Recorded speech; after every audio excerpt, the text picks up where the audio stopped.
Mengasihi sesama adalah kehendak Tuhan yang mutlak dalam hidup kita. Kasih itu sebuah kata yang sangat mudah diucapkan, tetapi tidak mudah untuk dilakukan. Mengasihi orang yang berperawakan baik, berkarakter baik, menyenangkan, apalagi orang-orang yang menguntungkan dalam hidup kita, itu cukup mudah. Tetapi untuk mengasihi beberapa orang, itu butuh kasih karunia tersendiri. Kita harus belajar mengasihi orang lain seperti diri kita sendiri. Nah, sekarang masalahnya, bagaimana belajar mengasihi orang-orang yang sulit dikasihi dalam hidup kita? Yang pertama, terimalah kekurangan orang lain seperti Tuhan juga mengasihi kita apa adanya. Dalam hidup kita cenderung suka sama orang yang menurut kita cantik, ganteng, punya kelebihan. Tapi tidak setiap kita bisa menerima orang-orang yang kelihatannya kurang baik. Saya ingin mengingatkan bahwa Tuhan itu mengasihi kita ketika kita tuh masih berdosa. Tuhan bisa lakukan itu untuk kita. Kenapa kita nggak bisa lakukan itu buat orang lain juga? Kenapa kita nggak bisa belajar mengasihi orang lain apa adanya? Harusnya kita bisa belajar menerima kekurangan orang lain, menerima kelemahan mereka, bahkan mengampuni orang-orang yang bersalah kepada kita, karena Tuhan sudah memberikan teladan bahwa Ia mengampuni kita ketika kita masih berdosa, dan Dia memilih mengasihi kita apa adanya. Kasih itu menutupi banyak sekali pelanggaran. Kasih membuat kita mampu menerima kekurangan pasangan kita. Kasih membuat kita tidak hanya menghargai kelebihan orang, tapi kasih membuat kita bisa menerima kekurangan mereka juga. Firman Tuhan berkata gini, kalau kita nggak bisa mengasihi orang yang kelihatan, kita nggak mungkin bisa mengasihi Tuhan yang tidak kelihatan. Omong kosong. Jadi bagaimana kita membuktikan bahwa kita mengasihi Allah? Yaitu dengan mengasihi sesama kita. Nggak mudah untuk mengasihi semua orang, tapi Tuhan mau mengingatkan kita kalau Tuhan saja bisa menerima kekurangan kita dan mengampuni dosa-dosa kita. Seharusnya kita juga bisa belajar mengasihi orang lain juga. Tuhan itu menciptakan setiap orang unik dan berbeda. Nggak ada satu orang pun yang sama. Tuhan kita adalah Tuhan yang tidak membeda-bedakan orang. Kita tidak boleh memandang bulu, miskin, kaya, suku, dan lain sebagainya. Kita nggak boleh membeda-bedakan orang. Tapi sebaliknya Tuhan mau kita menghargai perbedaan. Sadarilah bahwa setiap orang diciptakan unik dan berbeda. Hanya karena orang lain nggak sama dengan kita, bukan berarti mereka nggak berharga. Orang yang sombong itu merasa dirinya lebih baik dari orang lain. Belajarlah menghargai semua orang. Jangan pernah merendahkan orang. Tuhan menciptakan manusia menurut gambarnya. Berarti kalau Anda menghina saya, Anda sedang menghina pencipta saya. Karena saya diciptakan menurut gambaran Allah. Kita harus bisa belajar menerima perbedaan tanpa harus mencemooh dan menganggap mereka lebih rendah dari kita hanya karena mereka berbeda. Kasih tidak berbuat jahat kepada sesama. Mengasihi itu tidak berbuat jahat. Artinya gini, mengasihi orang lain berarti kita nggak perlu berbuat jahat sama mereka. Bahkan sekalipun mereka berbuat jahat sama kita nggak boleh jahat sama mereka. Kalau Anda memutuskan untuk nggak berteman lagi dengan seseorang karena konflik atau satu lain hal, tapi Anda tidak boleh berbuat jahat sama dia. Perselisihan bisa terjadi, tapi harus tetap diselesaikan dengan baik, dan kita harus punya satu goal, jaga hubungan baik dengan semua orang. Kasih tuh membiarkan orang lain hidup dengan damai. Anda mungkin gak suka sama orang itu, tapi Anda harus membiarkan dia hidup dengan damai. Putuskan hari ini apakah Anda mau tinggal di dalam hidup atau di dalam maut. Orang-orang yang mau tetap di dalam hidup harus belajar mengasihi orang lain. Mengasihi orang yang berbeda. Roma 13 ayat 8-9. Perikopnya berjudul, kasih adalah kegenapan hukum Taurat. Ayat 8 berkata begini, janganlah kamu berhutang apa-apa kepada siapapun juga, tetapi hendaklah kamu saling mengasihi. Sebab barang siapa mengasihi sesamanya manusia, ia sudah memenuhi hukum Taurat. Ayat ke-9, karena firman jangan berzina, jangan membunuh, jangan mencuri, jangan mengingini, dan firman lain manapun juga sudah tersimpul dalam firman ini, yaitu kasihilah sesamamu manusia seperti dirimu sendiri. Tahukah Anda bahwa mengasihi sesama adalah kehendak Tuhan yang mutlak dalam hidup kita? Kasih itu sebuah kata yang sangat mudah diucapkan, tetapi tidak mudah untuk dilakukan. Dalam hidup kita, kita harus akui bahwa Mengasihi orang yang berperawakan baik, berkarakter baik, menyenangkan, apalagi orang-orang yang menguntungkan dalam hidup kita, itu cukup mudah. Mengasihi orang-orang yang meskipun kita tidak kenal, tapi mereka tampan. Perhatikan saja, orang-orang yang begitu gemar nonton film Korea, sampai jatuh cinta sama artis-artisnya. Mengasihi orang-orang yang berperawakan tampan, cantik, berkarakter baik, menyenangkan, cerdas. Apalagi orang-orang ini menguntungkan dalam hidup kita. Pastilah mudah. Tetapi untuk mengasihi beberapa orang itu butuh kasih karunia tersendiri. Tapi kita mau belajar taat kepada firman Tuhan karena Tuhan memberikan perintah dalam hukum Taurat yang kesimpulannya adalah kita harus belajar mengasihi orang lain seperti diri kita sendiri. Tadi saya sampaikan bahwa mengasihi sesama adalah perintah Tuhan yang mutlak dalam hidup kita. Jadi bagaimana caranya kita belajar mengasihi orang-orang yang berbeda dengan kita? Bagaimana caranya kita belajar mengasihi orang-orang yang tidak mudah untuk dikasihi? Ada orang-orang yang menjengkelkan, orang-orang yang menyakitkan, orang-orang yang jadi troublemaker, orang-orang yang rese, orang-orang yang membuat kita rasa nggak nyaman. Tapi karena firman Tuhan berkata kita harus mengasihi mereka. Nah sekarang masalahnya bagaimana belajar mengasihi orang-orang yang sulit dikasihi dalam hidup kita. Yang pertama, terimalah kekurangan orang lain seperti Tuhan juga mengasihi kita apa adanya. Saya ingin setiap kita menyadari bahwa ketika Tuhan bertemu dengan kita, pertama kali kita mengalami perjumpaan dengan Tuhan, kita lahir baru, ingat-ingat kejadian itu. Anda dan saya berada di posisi kita tidak sedang baik. Tapi Tuhan memilih kita dan mengasihi kita. Roma 15 ayat yang ke-7 berkata begini. Sebab itu terimalah satu akan yang lain sama seperti Kristus juga telah menerima kita untuk kemuliaan Allah. Dikatakan oleh Rasul Paulus di dalam Roma 15 ayat yang ke-7 bahwa kita harus belajar menerima satu dengan yang lain. Kita punya kekurangan. Orang lain juga punya kekurangan. Bagaimana caranya supaya kita bisa belajar menerima kekurangan mereka seperti Tuhan juga menerima kekurangan kita. Sekali lagi saya ingin ingatkan, ketika kita mengalami perjumpaan dengan Kristus pertama kali, keadaan kita tidak sedang baik-baik saja. Saya punya peliharaan burung di rumah. Saya beri nama Faith dan Ashley. Faith ini burung yang sangat indah luar biasa. Sementara Ashley, ketika pertama kali kami membeli Ashley ini penampilannya kurang baik. Burungnya bagus sebenarnya, tapi sedang mengalami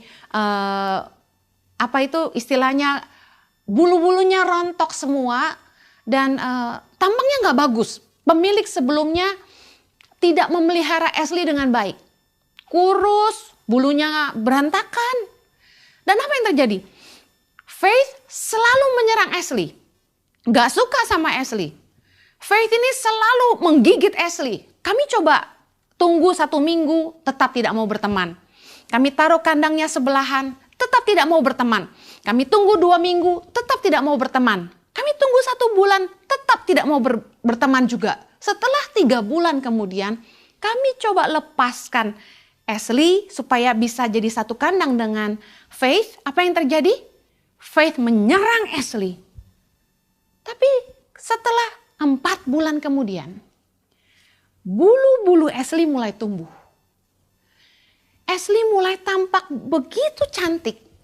Ya, Faith ini jantan, Ashley ini betina. Bulu-bulu Ashley mulai kelihatan begitu cantik. Dan apa yang terjadi? Sekarang mereka akrab sekali, suka bercanda. Dan kelihatan sekali Faith mulai menyukai Ashley. Dalam hidup kita juga sama.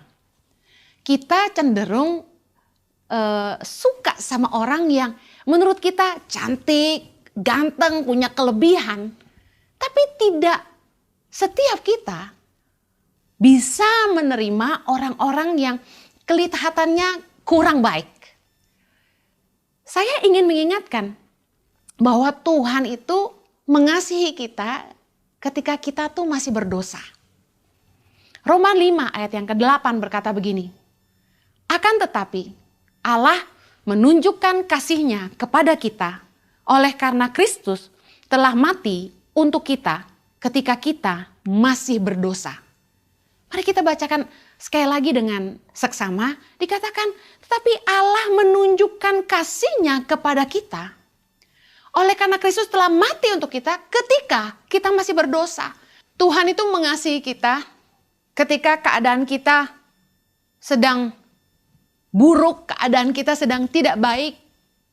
Kita sedang hidup sebagai orang yang tidak tahu diuntung. Kita hidup seperti sampah, kita menyia-nyiakan hidup kita. Kita tidak tahu bersyukur. Tapi luar biasanya Tuhan tetap mengasihi kita. Bahkan dikatakan Dia menunjukkan kasih-Nya kepada kita ketika kita masih berdosa. Tuhan mengasihi kita dengan semua kelemahan kita dan Dia mengampuni dosa-dosa kita. Saya terinspirasi dengan ayat ini. Tuhan bisa lakukan itu untuk kita. Kenapa kita nggak bisa lakukan itu buat orang lain juga? Kenapa kita nggak bisa belajar mengasihi orang lain apa adanya? Harusnya kita bisa belajar menerima kekurangan orang lain, menerima kelemahan mereka. Bahkan mengampuni orang-orang yang bersalah kepada kita. Karena Tuhan sudah memberikan teladan bahwa Ia mengampuni kita ketika kita masih berdosa. Dan Dia memilih mengasihi kita apa adanya. Luar biasa betapa kita punya Tuhan yang tidak menuntut kita sempurna untuk kita bisa menjadi anak-anaknya. Banyak orang tua jasmani yang gak bisa menerima kekurangan anak-anaknya. Tapi Bapa di sorga mengasihi kita dengan segala kelemahan kita. 1 Yohanes 4 ayat 10 bilang gini, inilah kasih itu. Bukan kita yang telah mengasihi Allah, tetapi Allah yang telah mengasihi kita dan yang telah mengutus anaknya sebagai pendamaian bagi dosa-dosa kita. Ayat 11, saudara-saudaraku yang kekasih, jikalau Allah sedemikian mengasihi kita, maka haruslah kita juga saling mengasihi. Tuhan mengajak kita lihat firman ini, bahwa Tuhan telah menunjukkan kasih-Nya kepada kita. Dia menerima kita dengan segala kelemahan, kekurangan, ketidaksempurnaan. Dan Dia memilih untuk mengampuni segala pelanggaran kita. Sebagai sebuah contoh bahwa kita juga harusnya bisa mengasihi orang lain dengan segala kelemahan mereka, dengan segala kekurangan mereka. Dan belajar mengampuni orang-orang yang bersalah kepada kita. Dalam beberapa khotbah saya mengingatkan bahwa ketika ada orang yang dating dan memutuskan untuk menikah, mereka harus buka mata mereka lebar-lebar. Dan harus mengerti sungguh-sungguh siapa orang yang akan mereka nikahi. Mereka harus tidak hanya menghargai dan menerima kelebihan orang itu, tapi mereka harus juga bisa belajar menerima kekurangan orang itu. Dan kalau memang mereka sungguh-sungguh mengasihi orang itu, kasih itu menutupi banyak sekali pelanggaran. Kasih membuat kita mampu menerima kekurangan pasangan kita. Kasih membuat kita tidak hanya menghargai kelebihan orang, tapi kasih membuat kita bisa menerima kekurangan mereka juga. Saya bersyukur karena Tuhan telah menunjukkan teladan bahwa ketika Tuhan memilih untuk mengasihi kita dan mengampuni segala dosa-dosa kita melalui penebusan karya Kristus di kayu salib, kita hari ini harus bisa bercermin dan berkata kepada diri sendiri, dosa lu yang banyak aja Tuhan bisa ampuni. Kamu yang kotor, penuh dengan dosa, Tuhan bisa terima. Dan Tuhan bisa mengasihi kita. Kenapa kita nggak bisa terima kekurangan orang lain juga? Permasalahan dalam pernikahan seringkali saya temukan bukanlah karena perbedaan sebenarnya. Tapi karena kita nggak bisa menghargai orang yang kita kasihi dan menerima kelebihan dan kekurangannya di saat yang sama. 1 Yohanes 4 ayat 20-21 berkata, jikalau seorang berkata, aku mengasihi Allah dan ia membenci saudaranya, maka ia adalah pendusta. Karena barang siapa tidak mengasihi saudaranya yang dilihatnya, tidak mungkin mengasihi Allah yang tidak dilihatnya. Ayat 21, dan perintah ini kita terima dari dia, barang siapa mengasihi Allah, ia juga harus mengasihi saudaranya. Firman Tuhan berkata gini, kalau kita nggak bisa mengasihi orang yang kelihatan, kita nggak mungkin bisa mengasihi Tuhan yang tidak kelihatan. Omong kosong. Jadi bagaimana kita membuktikan bahwa kita mengasihi Allah? Yaitu dengan mengasihi sesama kita. Nggak mudah untuk mengasihi semua orang, tapi Tuhan mau mengingatkan kita kalau Tuhan saja bisa menerima kekurangan kita dan mengampuni dosa-dosa kita, seharusnya kita juga bisa belajar mengasihi orang lain juga. Yang kedua, bagaimana kita belajar mengasihi orang yang berbeda dengan kita? Bagaimana kita belajar mengasihi orang-orang yang sulit dikasihi dalam hidup kita? Yang kedua, hargailah perbedaan. Tuhan itu menciptakan setiap orang unik dan berbeda. Nggak ada satu orang pun yang sama. Kisah Rasul 10 ayat 34 berkata begini, lalu mulailah Petrus berbicara, katanya, sesungguhnya aku telah mengerti bahwa Allah tidak membedakan orang. Setiap orang dari bangsa manapun yang takut akan dia dan yang mengamalkan kebenaran berkenan kepadanya. Tuhan kita adalah Tuhan yang tidak membeda-bedakan orang. Bahkan dalam Yakobus dikatakan iman itu tidak bisa diamalkan dengan memandang muka. Kita tidak boleh memandang bulu, miskin kaya, suku dan lain sebagainya. Kita nggak boleh membeda-bedakan orang. Tapi sebaliknya Tuhan mau kita menghargai perbedaan. Sadarilah bahwa setiap orang diciptakan unik dan berbeda. Hanya karena orang lain gak sama dengan kita, bukan berarti mereka gak berharga.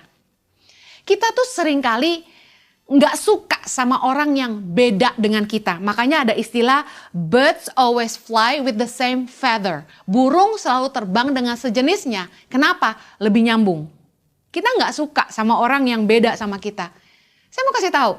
Enggak apa-apa Anda nggak suka sama orang yang beda sama Anda, tapi Anda juga harus hargai mereka. Karena Tuhan menciptakan setiap kita berbeda. Saya punya anak kembar, identik. Mereka sama sekali nggak sama. Orang yang sombong itu merasa dirinya lebih baik dari orang lain. Amsal 11 ayat yang kedua. Jikalau keangkuhan tiba, tiba juga cemooh. Tetapi hikmat ada pada orang yang rendah hati. Kalau Anda rendah hati, Anda pasti punya hikmat bahwa orang gak bisa milih dilahirkan di mana, dengan warna kulit apa, wajah seperti apa, rambut seperti apa. Setiap orang tuh gak bisa milih lahir ke dunia ini dengan sosok hitam, putih, kuning, coklat. Gak bisa milih. Tapi herannya kita gak beda-bedain orang. Ketika keangkuhan tiba, tiba juga cemooh. Artinya apa?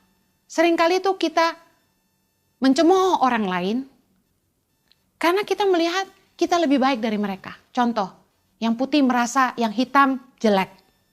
Padahal ketika kita merendahkan orang lain, tahukah Anda kita sedang merendahkan pencipta mereka. Belajarlah menghargai semua orang. Jangan pernah merendahkan orang. Amsal 17 ayat yang kelima berkata begini.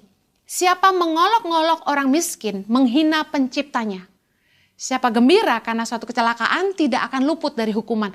Amsal 14 ayat 31 berkata, siapa menindas orang yang lemah, menghina penciptanya. Tetapi siapa menaruh belas kasihan kepada orang miskin, memuliakan dia. Waktu saya masih kecil, saya pernah dibully. Saya lahir dengan kulit yang tidak terbilang putih, kalau saya boleh bilang kuning langsat lah ya. Nggak putih-putih banget, kuning langsat. Tapi kulit saya ini punya kecenderungan cepat sekali berubah warna jadi coklat sawo matang ketika saya banyak berjemur ya, suntan. Ketika orang putih pengen jadi coklat ya, untuk tan mereka pakai krim. Kalau saya nggak usah, cukup berjemur langsung suntan. Nah, tapi karena saya lahir di keluarga keturunan Tionghoa, saya tampak paling hitam di antara semua. Mereka sering mengolok-olok saya dengan sebutan yang tidak pantas menurut saya. Bahkan ada yang mengatakan bahwa saya anak pribumi dan lain sebagainya. Saya sama sekali tidak pernah membeda-bedakan ras. Bagi saya mau Tionghoa, mau pribumi, kita sama-sama lahir di bumi Indonesia dan kita bangsa Indonesia. Dari dulu saya main sama teman-teman apapun warna kulitnya. Saya senang tinggal di Sydney, Australia karena di sana kita tidak merasa teman-teman yang berkulit hitam atau lebih putih dari kita itu berbeda. Kita nggak fokus ke situ. Suku, warna kulit bagi kami nggak masalah. Tapi di Indonesia cukup bermasalah. Betapa orang-orang berkulit putih merasa punya posisi lebih tinggi. Kita harus belajar satu hal ini. Siapa yang menetapkan ukuran cantik? Standar dunia untuk menilai sebuah kecantikan itu berbeda dengan Tuhan. Kejadian 1:27. Maka Allah menciptakan manusia itu menurut gambarnya. Menurut gambar Allah diciptakannya dia, laki-laki dan perempuan diciptakannya mereka. Kejadian 1 ayat 31 dikatakan gini. Maka Allah melihat segala yang dijadikannya itu sungguh amat baik. Jadilah petang dan jadilah pagi, itulah hari ke-6. Bayangkan, Tuhan menciptakan manusia menurut gambarnya. Berarti kalau Anda menghina saya, Anda sedang menghina pencipta saya. Karena saya diciptakan menurut gambaran Allah. Dan menurut Tuhan, manusia yang diciptakannya itu sungguh amat baik. Tapi dunia menetapkan ukuran cantik itu apa? Ayo kalau mau jujur. Putih, mancung, mata belok, bibir tipis, tinggi, langsing. Apalagi? Banyak duit. Rambutnya lurus. Nggak percaya? Coba lihat. Luluran, pemutih wajah, pemutih kulit, bonding rambut, laris manis. Karena semua orang pengen kurus. Pengen tinggi, pengen putih, pengen mancung, pengen belok dan mereka operasi muka mereka. Padahal siapa yang menetapkan ukuran cantik? Saya punya anak-anak dari berbagai suku. Dari mulai Nias, Mentawai sampai ke Papua. Ketika saya lihat anak-anak saya yang Papua ini, saya tatap wajah mereka. Mereka cantik banget. Bulu matanya lentik. Nggak usah disambung-sambung kayak ibu-ibu zaman now. Hidung mereka mancung. Matanya belok. Bibir relatif, ada yang tipis, ada yang tebal. Cantik banget. Pinter banget. Dan mereka rata-rata tinggi. Tapi karena orang bilang yang cantik itu yang putih, anak-anak Papua seolah merasa nggak cantik. Ada yang bilang rambut harus lurus. Makanya anak-anak NTT, anak-anak Papua itu rajin bonding. Banyak yang kerja jadi pembantu rumah tangga, kalau gajian, gajinya habis cuma buat bonding rambut aja. Kami punya anak Sumba tinggal di rumah, rambutnya kalau udah mulai keriting lagi udah dibonding lagi. Kita harus bisa belajar menerima perbedaan. Tanpa harus mencemooh dan menganggap mereka lebih rendah dari kita hanya karena mereka berbeda. Orang-orang karakternya beda-beda. Ada orang yang nyenengin, ada yang nyebelin, ada yang cerewet, ada yang pendiam, ada yang ekstrovert, ada yang introvert. Ada yang karakternya plekmatik, cuek bebek, tapi sekali ngomong nyeletuk enak, sakit banget. Kalau lucu, lucu banget. Ada yang kolerik, leader banget, mimpin banget, rada bosi. Ada yang melankolik, melo-melo, senangnya denger lagu slow. Gampang nangis, hatinya gampang tersentuh, gampang kasihan sama orang. Ada juga yang sanguin, ramah, bisa bergaul dengan siapa aja, paling berisik biasanya, paling rame, tapi karakternya nyenengin dan model sanguin, biasanya temennya banyak.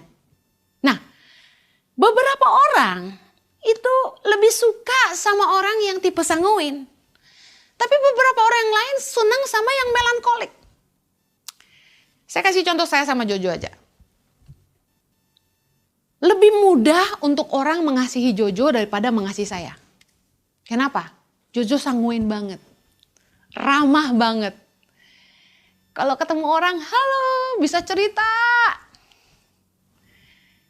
Ada orang yang kalau ketemu saya nggak suka, kenapa?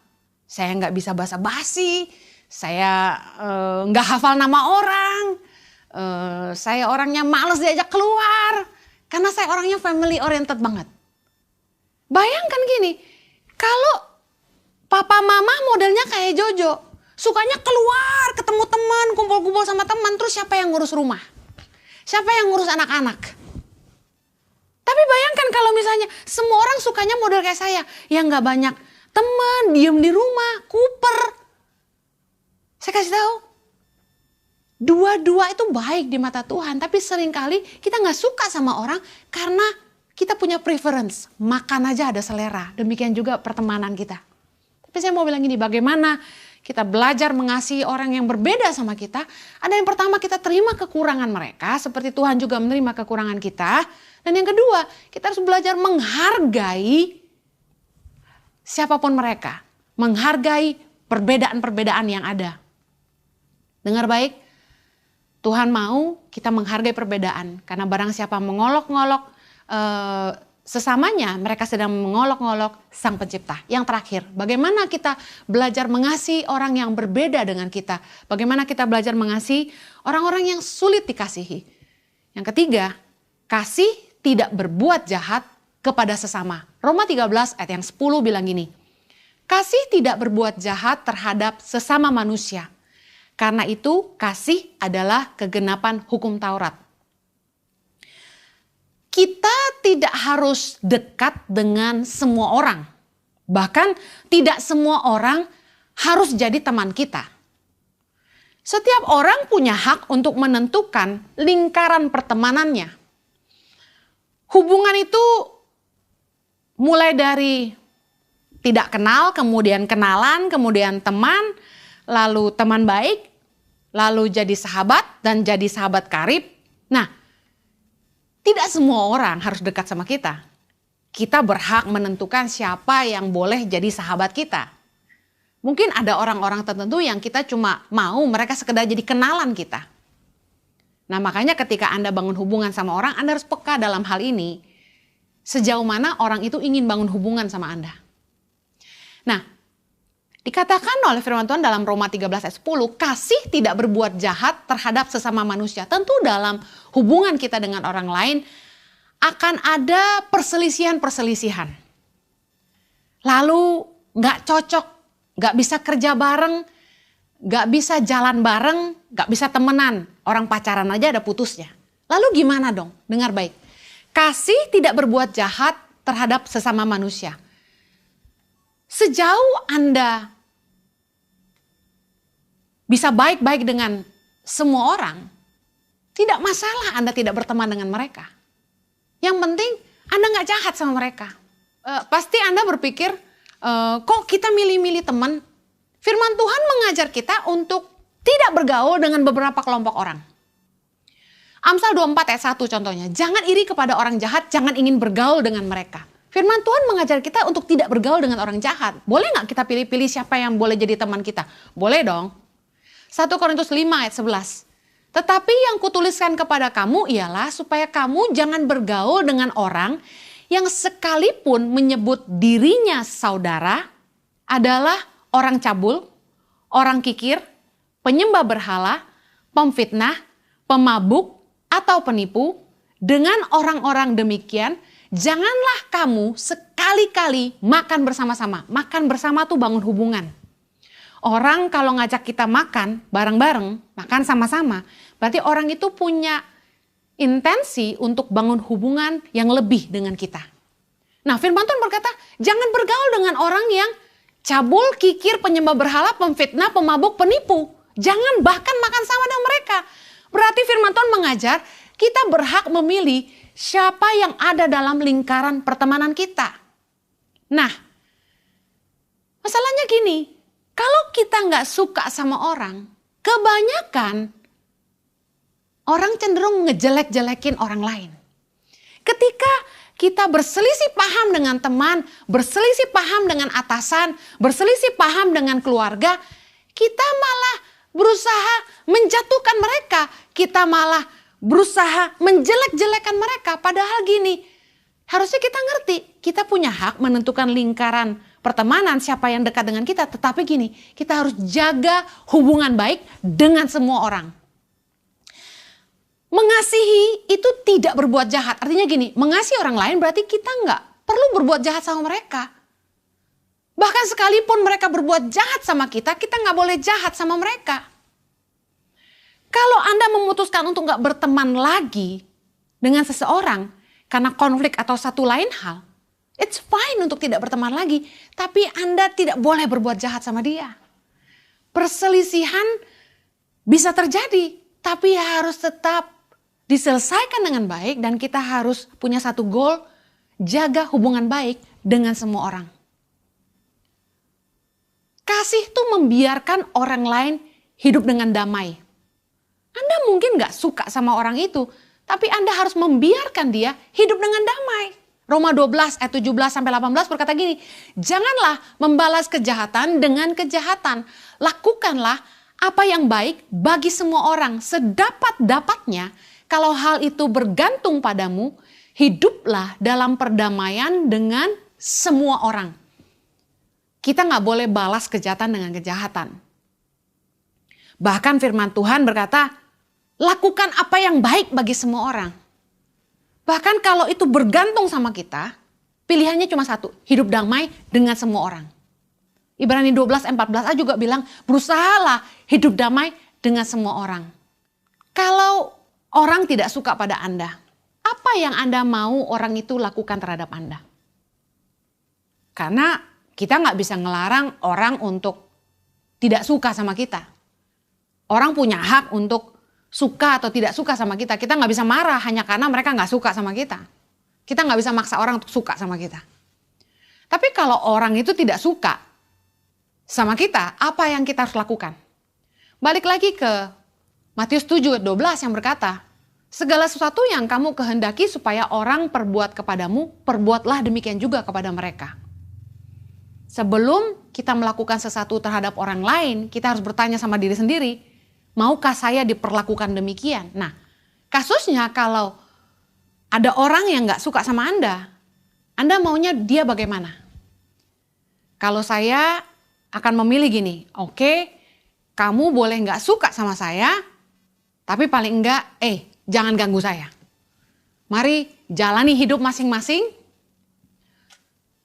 Jangan saling mengganggu. Toh tidak semua orang harus jadi teman. Tapi jangan sampai kita membenci orang lain. Jangan simpan akar pahit. Apapun konflik perselisihan yang kita miliki dengan siapapun, pastikan kita selesaikan dengan baik. Kita mengampuni mereka dan kita move on dengan hidup kita. Imamat 25 ayat yang ke-17 berkata, janganlah kamu merugikan satu sama lain. Jadi kita boleh memilih siapa yang jadi teman kita, tetapi ketika konflik perselisihan terjadi, dengar baik, jaga hubungan baik, dan kemudian jangan berbuat jahat sama mereka, jangan berusaha menjatuhkan, jangan merusak nama baik mereka. Izinkan orang jalani hidup mereka, dan kita pun tidak boleh menyimpan kepahitan sama mereka. Saya mau tutup dengan 1 Yohanes 3 ayat ke-14 dikatakan gini, kita tahu bahwa kita sudah berpindah dari dalam maut ke dalam hidup, yaitu karena kita mengasihi saudara kita. Barang siapa tidak mengasihi, ia tetap di dalam maut. Saya percaya orang-orang yang sudah dibenarkan itu akan mampu mengasihi orang lain. Putuskan hari ini apakah Anda mau tinggal di dalam hidup atau di dalam maut. Orang-orang yang mau tetap di dalam hidup harus belajar mengasihi orang lain. Saya tutup bagaimana kita belajar mengasihi orang yang berbeda dengan kita. Yang pertama, terimalah kekurangan mereka seperti Tuhan juga menerima kekurangan kita. Yang kedua, hargailah perbedaan karena Tuhan menciptakan setiap orang itu unik dan berbeda. Yang ketiga, kita harus ngerti bahwa kasih itu tidak berbuat jahat kepada sesama. Izinkan orang lain hidup damai dan jangan sampai kita tidak mengusahakan itu dan pastikan kita punya hubungan yang baik dengan semua orang.